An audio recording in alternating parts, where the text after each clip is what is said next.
ಅಂತ ಗೊತ್ತಿರಲ್ಲ ಅಂತ. ಅದನ್ನು ಸುದೀಪ್ ಅವರಿಗೆ ನನ್ನನ್ನು ತಿಳಿಸಿಬಿಟ್ಟಿದ್ದೀರಾ ಅಂತ ಇವನು ನನ್ನನ್ನು ಏನಂದರೆ ಕೊಬ್ಬರಿ ಮಂಜ, ಕೋಕೋನಟ್ ಮಂಜ ಅಂತ ಇವನು ಈ ರೀತಿ ನನ್ನನ್ನು ನಿನ್ನ ಬಿಡಲ್ಲ, ನನ್ನ ಜೀವನ ಇರೋ ಗಂಟ ಬಿಡಲ್ಲ ಅಂತೇನು ಅಂದಿದ್ದಾನೆ. ಅಪ್ಪ ಇರಲಿ, ಅವನು ಅಂದಿದ್ದಾನೆ. ಅವನು ಬುದ್ಧಿವಂತ, ಬುದ್ಧಿಜೀವಿ, ನಾನು ವಿಜ್ಞಾನಿ, ಜ್ಞಾನಿ, ನಾನು ವಿದ್ಯಾವಂತ, ಹೋರಾಟಗಾರ ಇವೆಲ್ಲ ಮಾತಾಡ್ತಾನೆ. ಅವ್ನು ಮಾತಾಡೋ ಕಲ್ಚರ್ ಗೊತ್ತಿಲ್ಲ. ಅವನು ಏನು ನನ್ನ ಬಿಡಲ್ಲ, ನಾನು ಸ್ಮಗ್ಲರ್, ಇಲ್ಲ ನಾನು ಗಾಂಜಾ ಮಾಡ್ತೀನ, ಇಲ್ಲ ನಾನೇನೋ ಬೇರೆ ಮಾಡ್ತೀನ, ಇಲ್ಲ ಬೇರೆಯವ್ರ ಥರ ನಾನು ಬೇರೆ ಪಿಂಪ್ ಕೆಲಸ ಮಾಡ್ತಿದ್ದ. ಕೆ ಮಂಜು ಅಂತ ಅವ್ನಿಗೆ ಏನು ಗೊತ್ತೈತಿ? ಕೆ ಮಂಜು ಇತಿಹಾಸ ಐತೆ. 55 ಸಿನಿಮಾ ಮಾಡಿದ್ದೀನಿ, ಸುಮಾರು ಸಿನಿಮಾ ಡಿಸ್ಟ್ರಿಬ್ಯೂಷನ್ ಮಾಡಿದ್ದೀನಿ, ಕೋಟ್ಯಾಂತರ ರೂಪಾಯಿ ಸಿನಿಮಾ ಕಳೆದಿದ್ದೀನಿ. ಅದು ನನ್ನ ವೃತ್ತಿ, ಇದು ನಂಗೆ ದೇವರಿದ್ದಂಗೆ. ನಾವಿಲ್ಲಿ ಬಂದವರು ಪೂಜೆ ಮಾಡ್ತೀವಿ, ಪವಿತ್ರವಾಗಿದೆ ನಮ್ಮ ದೇವಸ್ಥಾನ ಥರ. ಸಿನಿಮಾನ ನಾವು ಗೌರವಿಸ್ತೀವಿ, ಅದು ನಮ್ಮ ವೃತ್ತಿ. ಯಾರೇ ಬರಲಿ ಇದು ಬರಬೇಕು ಅಂದರೆ ಎಲ್ಲರಿಗೂ ಯೋಗ ಇಲ್ಲ. ತುಂಬ ಜನ ಇದ್ದಾರೆ, ತುಂಬ ಜನ ಬರ್ತಾರೆ. ನಾವು ನಿರ್ಮಾಪಕ ಉಳ್ಕೋಬೇಕು, ನಿರ್ಮಾಪಕ ಶಿಸ್ತು ಕಲಿಸ್ಬೇಕು ಅಂತ ಒಂದು ಅಸೋಸಿಯೇಷನ್ ಇದೆ. ಸುಮ್ಮನೆ ಅಲ್ಲ, ಇಲ್ಲಿ ಆದಿಲೋಗೋ ತೀಟೆ ತೀರೋಂಗೆಲ್ಲ ಮಾತಾಡೋಕ್ಕಲ್ಲ ಇರೋದು. ಆಮೇಲೆ ಅವನೇನು ಇಂಡಸ್ಟ್ರಿ ಸಾಧನೆ ಇದೆ, ಯಾವ ಕತೆ ಬರ್ತಿದ್ದಾನೆ, ಯಾರಿಗೆ ಕತೆ ಕೊಟ್ಟಿದ್ದಾನೆ, ಯಾವ ಆಕ್ಟ್ ಮಾಡಿದೆ, ಇವನು ಎಷ್ಟು ಜನ ಬ್ಲ್ಯಾಕ್ ಮೇಲ್ ಮಾಡೋನೆ. ಸುಮಾರು ಇದು ಬಂದಾಗ ನನಗೆ ಎಷ್ಟು ಜನ ಫೋನ್ ಮಾಡಿದ್ರು ಗೊತ್ತಾ?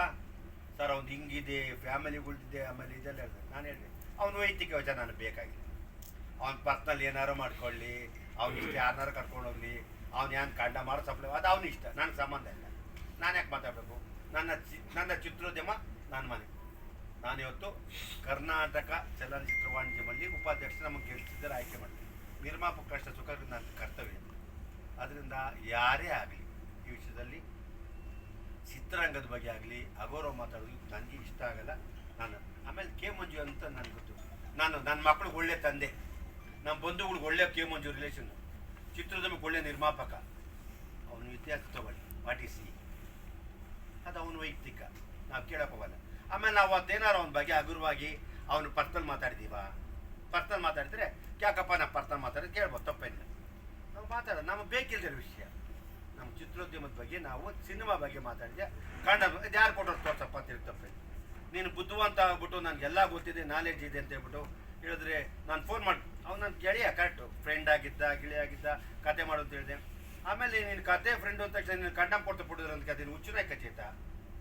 ಕೊಟ್ಟಿದ್ದು ದುಡ್ಡು ಹಾಕಿ ಕೋಟ್ಯಾಂತರ ರೂಪಾಯಿ ಕಳ್ಕೊಂಡು ಅವ್ನ ಪ್ರೀತಿ ಅವ್ನಿಗೆ ಇರ್ತದೆ.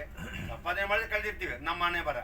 ಇವತ್ತು ಯಾವ ಪ್ರೊಡ್ಯೂಸರು ನಿನಗೆ ದುಡ್ಡು ತೊಗೊಂಡೋಗಿದ್ದಾರೆ? ಅದು ಮನೆ ಬರ. ನಾವು ಯಾರು ಕೇಳಿಲ್ಲ, ನಿಮ್ಮ ಮನೆ ಯಾರು ಕೇಳಿದ್ವಾ? ನಮ್ಮ ಮನೆ ಯಾರು ಬಂದು ನೀವು ಸಿನಿಮಾ ಮಾಡಿ? ಇಲ್ಲ, ತಪ್ಪೇನಿಲ್ಲ. ನಾವು ಇನ್ನು ಮುಂದಕ್ಕೆ ಎಚ್ಚರಿಕೆಯಿಂದ ನಿರ್ಮಾಪಕಿಗೆ ಮೈಂಡ ಕ್ಲೀನಾಗಿ ಹೇಳ್ತಾ ಇದೀವಿ. ಎಲ್ಲ ಹೊಸದು ಬಂದಂಥವ್ರು ಕೆಲವು ಪಾಪ ಗೊತ್ತಿರಲ್ಲ, ಈ ರೀತಿ ಮಾಡಿ ಇಂಡಸ್ಟ್ರಿ ಹಾಳಾಗಿ ಹೋಗ್ತಾ ಇದೆ, ಬೇಡ ಈ ರೀತಿ ಮಾಡೋಣ ಅಂತ. ಅದು ನಮ್ಮ ನಿರ್ಮಾಪ ಎಚ್ಚರಿಕೊಂಡು ನಮ್ಮ ಧರ್ಮ. ನಾವು ಯಾರಿಗಾರು ಬೇರೆ ಯಾರಿಗಾರು ಮೋಸ ಮಾಡಿದ್ದೀವ? ಟೆಕ್ನಿಷಿಯನ್ ಕಾಸು ಕೊಡಲ್ಲ, ಇವ್ನು ನೋಡೋಣ. ಟೆಕ್ನಿಷಿಯನ್ಗೆ ಅಟ್ಲೀಸ್ಟ್ 5 ಸಾವಿರ ಕೊಡ್ತಾರೆ, ಅಟ್ಲೀಸ್ಟ್ 2 ವಾರ 50 ಸಾವಿರ ಕೊಡ್ತಾರೆ, 25 ಸಾವಿರ ತೊಗೊಂಡೋಗಿರ್ತಾನಲ್ಲ. ನಿರ್ಮಾಪಕ 25 ರೂಪಾಯಿ ಬಂದಿರಲ್ಲ. ಪರಿಸ್ಥಿತಿ ಯಾವ ರೀತಿ ಇದೆ? ಆಮೇಲೆ ನಿನ್ನ ಕೊಡುಗೆ ಏನಿದೆ? ಮಾತಾಡೋ ಹಕ್ಕಿದೆ ಅಂತ ನೀನೇನು ನಮಗೆ ಗೊತ್ತಾ? ಆಮೇಲೆ ನಾವು ಪತ್ರಕರ್ತ ಸಂಘಕ್ಕೆ ಹೇಳಿದ್ವಿ, ದಯವಿಟ್ಟು ಈ ಥರದವ್ರನ್ನ ಇಟ್ಕೊಂಡ್ರೆ ನಾವು ಚಿತ್ರರಂಗ ಇನ್ನು ಮುಂದಕ್ಕೆ ನಮ್ಮ ಸಹಕಾರ ಕಡಿಮೆ. ನಾವು ಯಾರಿಗೂ ನಿಮ್ಮ ಬಾಯ್ಕಾಟು ಇದು ನಾವು ಹೇಳಲ್ಲ, ನಾವು ಅಸಹಕಾರತೆ ತೋರಿಸ್ತೀವಿ, ನಮಗೆ ಬೇಕಾಗಿಲ್ಲ. ನಮಗೆ ಚಿತ್ರೋದ್ಯಮ ಬೆಳಿಬೇಕು, ನಾವೆಲ್ಲ ಒಂದು ಲಿಂಕು, ಒಂದು ಫ್ಯಾಮಿಲಿ ನಾವು ಗೌರವ ಕೊಡೋದು. ಅದನ್ನು ಬಿಟ್ಬಿಟ್ಟು ಅವನು ಹೇಳ್ದ ಆಮೇಲೆ ನಮ್ಮ ಮಾಧ್ಯಮರು ಕೇಳೋ ಪ್ರಶ್ನೆ ಉತ್ತರ ಕೊಡಬಾರ್ದ? ಅವ್ರು ಪಾಪ ಏನು ಕೇಳಿಲ್ಲ. ಸುದೀಪ್ ಅವ್ರ ಜೊತೆಲಿರ್ತ ಸುದೀಪ್ ಹಿಂಗೆ ಮಾತಾಡಿ ಅವ್ರು ಹೇಳ್ಬೋದಲ್ಲ ಸರ್, ಅವ್ರಿಗೆ ಗೊತ್ತಿಲ್ಲಪ್ಪ, ಗೊತ್ತಿಲ್ಲ ರೀತಿ ಮಾತಾಡೋಕೆ ಅವಕಾಶ ಕೊಡೋದು. ಪಾಪ ಅವರು ಪ್ರೊಡ್ಯೂಸರ್, ಸುದೀಪ್ ಅವ್ರು ಪ್ರೊಡ್ಯೂಸರ್ ಅವ್ರ ನಾಟ ನಿರ್ದೇಶಕ ನಿರ್ಮಾಪಕರು, ಅವ್ರಿಗೆ ಗೊತ್ತಾರ ಸುಮ್ಮನೆ ಇರ್ತಾರ ಅಂತ ನಾನು ಹೇಳಿದ್ಬಿಟ್ರೆ ನಮ್ಗೆ ಸಂಬಂಧ ಇಲ್ಲ. ತಪ್ಪೇನಿದೆ? ತಪ್ಪೇ ಇಲ್ಲ. ಅದಕ್ಕೆ ಇದನ್ನು ಆಮೇಲೆ ಅವನು ಏನಕ್ಕೆ ಇದು ಮಾತಾಡ್ದ ಅಂದರೆ ಇದು ಸ್ಟ್ರಾಂಗ್ ಆಗ್ತದೆ. ಏನು ಅನ್ಕೊಂಡ್ಬಿಟ್ಟಿದ್ರು ಮೊದಲು ಏನೋ ಅಂದ್ರೆ ಗಾಳಿ ತರಿಸ್ಬಿಡ್ತಾನೆ, ಇದು ದಿಕ್ಕು ತಪ್ಪಿಸೋದಕ್ಕೆ ಪ್ಲ್ಯಾನ್ ಮಾಡಿದ್ದಾನೆ. ಆಮೇಲೆ ಕಂಪ್ಲೇಂಟ್ ಕೊಟ್ಟಿದ್ದು ಎಲ್ಲಿದೆ? KVN ಸಂಸ್ಥೆಯವ್ರು ಕಂಪ್ಲೇಂಟ್ ಕೊಟ್ಟಿದ್ದು ವಾಣಿ ನಿರ್ಮಾಪಕ ಸಂಘಕ್ಕೆ. ನೀನು ಯಾರು ಫೋನ್ ಮಾಡೋದು? ನಿರ್ಮಾಪಕ ಸಂಘಕ್ಕೆ ಮಾತಾಡಬೇಕು, ಬಂದು ಹೇಳಬೇಕು, ತಪ್ಪು ಅದು ಕೂತ್ಕೊಂಡು ನೀನು ಯಾರಿಗೋ ಕೂತ್ಕೊಂಡು ಫೋನ್ ಮಾಡ್ಬಿಟ್ಟು ನಾನು ಅವ್ರಿಗೆ ಹೇಳಿದೆ, ಅವ್ರಿಗೆ ಏನರ್ಥ ಅದು ಹೇಳಿದ್ದಾನೆ. ಅವನು ಏನೋ ಪೇಜ್, ನಾವು ಪೇಜ್ ಅದು ಓದಲ್ಬಿಡಿ, ನಮಗೆ ಅವನು ಓದುವಷ್ಟು ನಾವು ಆ ಕ್ಯಾಟಗಿರಿ ನಮಗಿಲ್ಲ. ನಮಗೆ ಯಾವುದೋ ಒಂದು ಗೌರವ ಇದೆ, ಅದರಿಂದ ನಾವು ಅದೆಲ್ಲ ಓದಕ್ಕೆ ಹೋಗಲ್ಲ. ಕ್ಯಾಟಗಿರಿ ಯಾರಿಗೆ ಹೇಳಬೇಕು? ಅಸೋಸಿಯೇಷನ್ ಬರಬೇಕು, ಸರ್ ಹಿಂಗಾಗಿದೆ, ಈ ರೀತಿ ಆಗಿದೆ, ಇದೆ ದಯವಿಟ್ಟು. ಆಮೇಲೆ ಅದನ್ನು ಬಿಟ್ಟು ನಾನು ಕನ್ನಡ ನಿರ್ಮಾಪಕರು ಹೇಳಿಲ್ಲ, ತಮಿಳ್ ನಿರ್ಮಾಪಕರು ಹೇಳಿದ್ದೀನಿ. ತಮಿಳು ನಿರ್ಮಾಪಕರು ಏನು ಅರ್ಥ ಅನ್ಕೊಂಡು ಒಬ್ಬೊಬ್ಬ ನಿರ್ಮಾಪಕರಿಗೆ ಇವತ್ತು ಇನ್ನು ಮುಂದಕ್ಕೆ ಯಾರೇ ಆಗಲಿ ಈ ರೀತಿ ಆಗಬಾರ್ದು. ನಮ್ಮೆಲ್ಲ ಆಗಬಾರ್ದು. ಯಾಕೆಂದ್ರೆ ಇವತ್ತು ನಾನು ಕಂಪ್ಲೇಂಟ್ ಕೊಟ್ಟಿದ್ದೀನಿ, ಕೊಟ್ಟಿದ್ದೀನಿ, FIR ಮಾಡ್ತೀನಿ, ಅರೆಸ್ಟ್ ಮಾಡ್ತೀನಿ, ಡೆಫರ್ಮೇಷನ್ ಕೇಸ್ ಹಾಕ್ತೀನಿ, 5 ಕೋಟಿ ಬಿಡಲ್ಲ.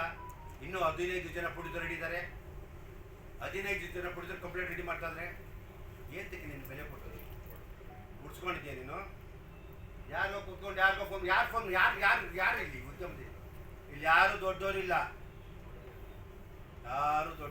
ಅಸೋಸಿಯೇಷನ್ ಬರಬೇಕು, ಕ್ಲಾರಿಫಿಕೇಶನ್ ಕೊಡಬೇಕು, ಕಾನೂನು ಚೌಕಟ್ಟಲ್ಲಿ ಆಗುತ್ತೆ. ಉಡಾಫೆಗಳು. ಆಮೇಲೆ ನಾನು ನಮ್ಮ ಲಾಯರ್ ಅಸೋಸಿಯೇಷನ್ಗೂ ಮಾತಾಡ್ತೀನಿ. ದಯವಿಟ್ಟು ಈ ಥರದವ್ರಿಗೆ ಈ ಥರ ವಿಷಯದಲ್ಲಿ ಅಂದಾಗ ದಯವಿಟ್ಟು ಸಪೋರ್ಟ್ ಮಾಡಬೇಡಿ.